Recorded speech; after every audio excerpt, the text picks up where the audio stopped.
Salut tout le monde! La marque Realme a débarqué depuis quelques temps en se positionnant sur un créneau longtemps occupé par Xiaomi et maintenant par Redmi, c'est-à-dire celui du bon rapport qualité-prix sur l'entrée et le milieu de gamme. On va voir si avec ce Realme 5 Pro vendu 199€ en France, le pari est tenu. Je vous ai mis des liens en description de la vidéo si vous voulez savoir où le trouver. Comme d'habitude, n'hésitez pas à aller faire un tour sur culturechronique.fr pour voir des tutoriels, des présentations et tests de produits high-tech, me suivre sur les réseaux sociaux Facebook, Twitter et Insta. Allez, c'est parti!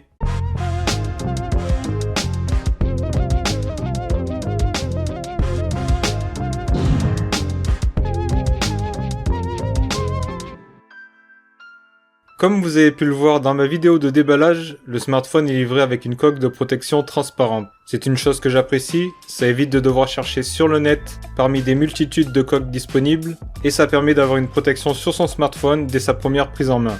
Même si celle-ci est quand même assez épaisse et pourra déplaire. Elle a le mérite d'être présente. Pour ce Realme 5 Pro, la firme chinoise a choisi de se positionner dans le secteur de l'entrée de gamme, mais avec une configuration assez impressionnante. Il possède 4 caméras à l'arrière dont un module de 48 mégapixels, un SoC Snapdragon 712, ainsi que 4 Go de RAM et 128 Go de stockage pour un prix de 199€ en France, mais il existe aussi un modèle avec 8 Go de RAM à 249€. Le smartphone est dispo en deux coloris, Sparkling Blue et Crystal Green.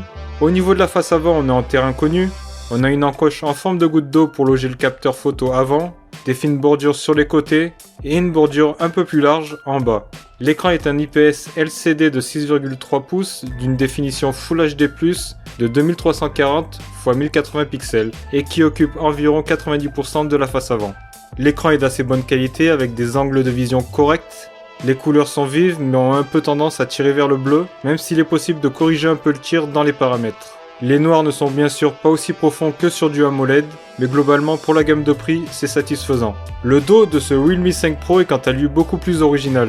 On a des motifs géométriques avec des arêtes saillantes qui sont plus ou moins foncées selon l'angle dans lequel on regarde le smartphone, et ça rend vraiment très bien. Les 4 modules photo sont placés verticalement en haut à gauche avec un cerclage chromé, et le capteur d'empreinte est positionné idéalement en haut au centre, lui aussi cerclé de chrome, ce qui lui donne une touche premium. En parlant de capteur d'empreinte, le déverrouillage, qu'il soit avec son doigt ou avec la reconnaissance du visage, est ultra réactif. Ça m'a même surpris la première fois, sachant qu'on est sur un appareil à 200€. En basse luminosité, un mode permet même de compenser le manque de lumière en allumant légèrement l'écran lorsque l'on bouge l'appareil pour permettre à la caméra de reconnaître le visage, et ça fonctionne globalement très bien. Sur la tranche gauche sont positionnées les touches de volume, et sur la tranche droite, la touche de déverrouillage, mais qui permet aussi d'accéder à Google Assistant et d'éteindre l'appareil. Ce qui fait beaucoup de fonctions pour une seule touche et n'est pas sans poser problème. Lors d'un appui court, aucun souci, on verrouille l'appareil. Lorsque l'on fait un appui un peu plus long, on active l'assistant Google, et lorsque l'on souhaite éteindre ou redémarrer l'appareil, il va falloir maintenir la touche encore plus longtemps pour accéder à l'écran d'extinction. Ce qui fait que l'on se retrouve souvent avec la madame de chez Google au lieu d'éteindre le téléphone. Pas cool du coup.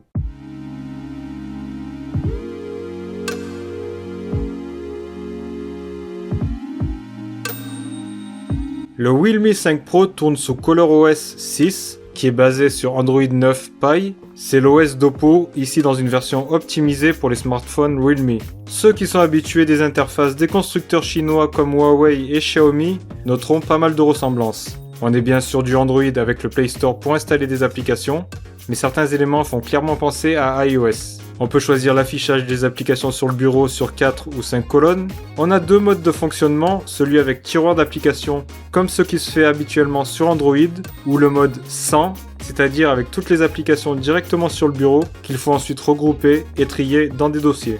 C'est plutôt cool d'avoir laissé ce choix aux utilisateurs. On retrouve aussi une fonction de clonage d'applications bien utile lorsque l'on a plusieurs comptes d'une appli, c'est juste dommage que ça ne fonctionne pas avec toutes les applications. Autre chose d'assez intéressant avec l'utilitaire de gestion des fichiers, il y a une fonction qui s'active en un clic pour pouvoir accéder au dossier de son smartphone directement depuis son ordinateur sans câble. Ça m'a été plusieurs fois bien utile et donc pas besoin d'installer une appli tiers pour ça. Il y a beaucoup d'options dans cette interface, par contre le gros défaut pour ma part est qu'elle est trop fouillie. Il est un peu complexe de trouver certaines options ou de comprendre pourquoi elles ont été positionnées à cet endroit-là, et certaines traductions n'arrangent même pas l'affaire pour nous aider. Intéressant, mais peut mieux faire.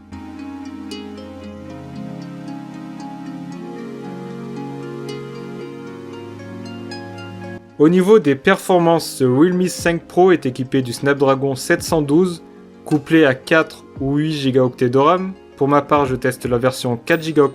Le rapport performance-prix est au top, et probablement parmi ceux qui se fait de mieux.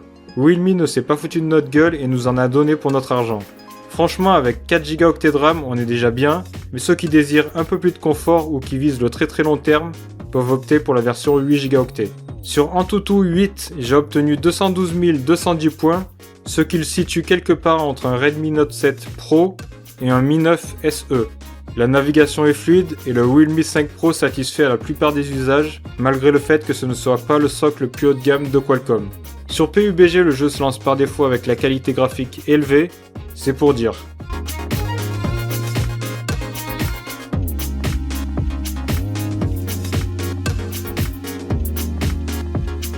Côté photo et vidéo, Realme a décidé de richement équiper son smartphone avec pas moins de 4 capteurs au dos.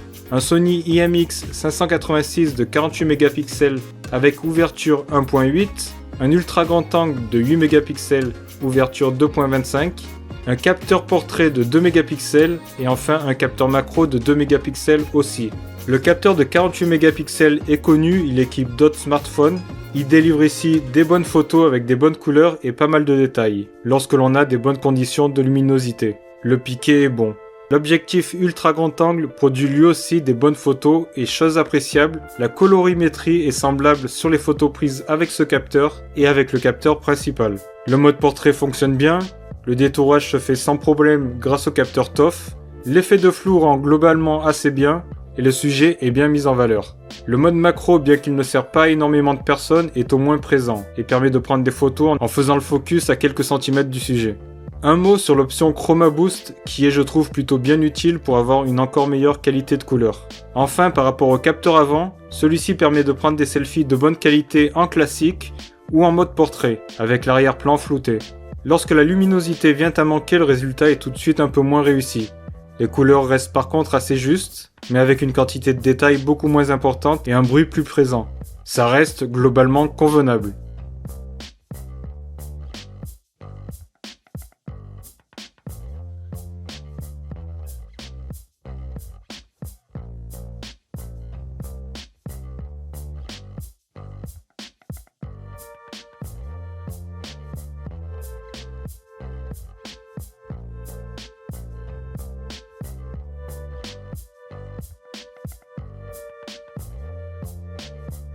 En mode vidéo, l'appareil est capable de filmer jusqu'en 4K à 30 images par seconde. Pour le mode 60 images par seconde, on est limité à du Full HD 1080p.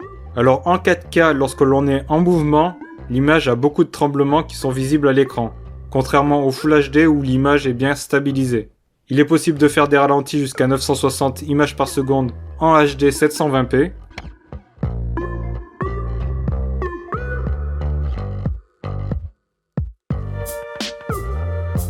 Question autonomie, Realme a opté pour équiper son 5 Pro d'une batterie de 4035 mAh. L'autonomie est appréciable et permet de dépasser la journée d'utilisation sans trop de problèmes. De plus, la recharge rapide VOOC permet de recharger entièrement le smartphone en moins d'1h20. Je terminerai par sa capacité de stockage de 128 Go qui est confortable et qui peut être augmentée avec une carte microSD. On peut d'ailleurs mettre 2 cartes nano SIM et une carte microSD en même temps.